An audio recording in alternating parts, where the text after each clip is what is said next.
निर्गमन ग्रंथ अध्याय 13।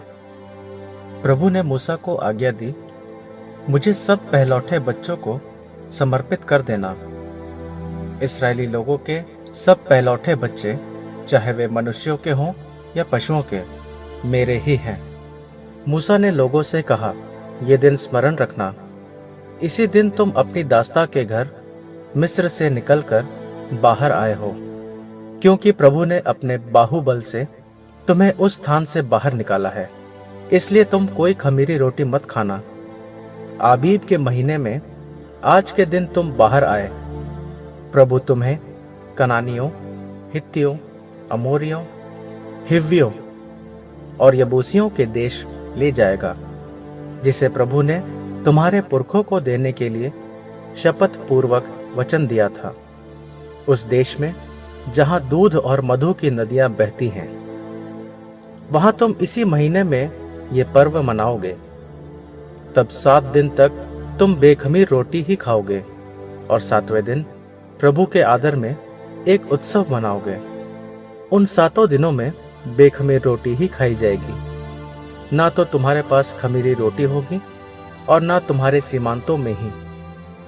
इस दिन तुम लोग अपने अपने पुत्रों को इस प्रकार समझाओगे, जिस दिन मैं मिस्र से बाहर आया, प्रभु ने मेरे लिए जो कार्य किया, उसकी स्मृति के लिए ये पर्व मनाया जाता है। प्रभु बल प्रदर्शन द्वारा तुमको मिस्र से निकाल लाया। ये मानो तुम्हारे हाथ में एक चिन्ह और तुम्हारी आंखों के बीच एक स्मारक होगा, जिससे तुम निरंतर प्रभु की संहिता की चर्चा करो। इसलिए तुम प्रतिवर्ष निश्चित समय पर इस आदेश का पालन करते रहोगे।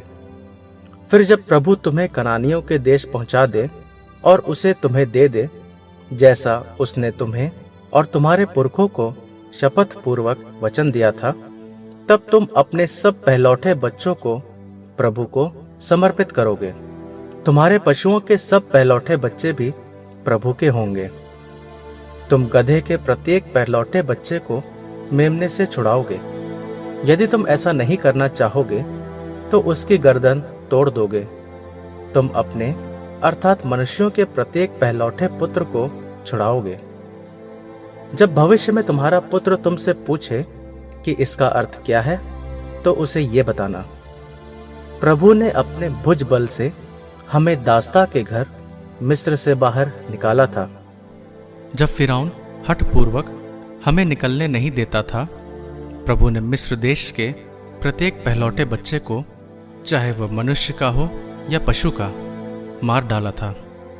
इसलिए हम प्रभु को सब पहलौठे बच्चों को अर्पित करते हैं और उन्हें छुड़ा लेते हैं। प्रभु बल प्रदर्शन द्वारा तुमको मिस्र से निकाल लाया था। यह मानो तुम्हारे हाथों में एक चिन्ह और तुम्हारे मस्तक पर एक स्मारक होगा।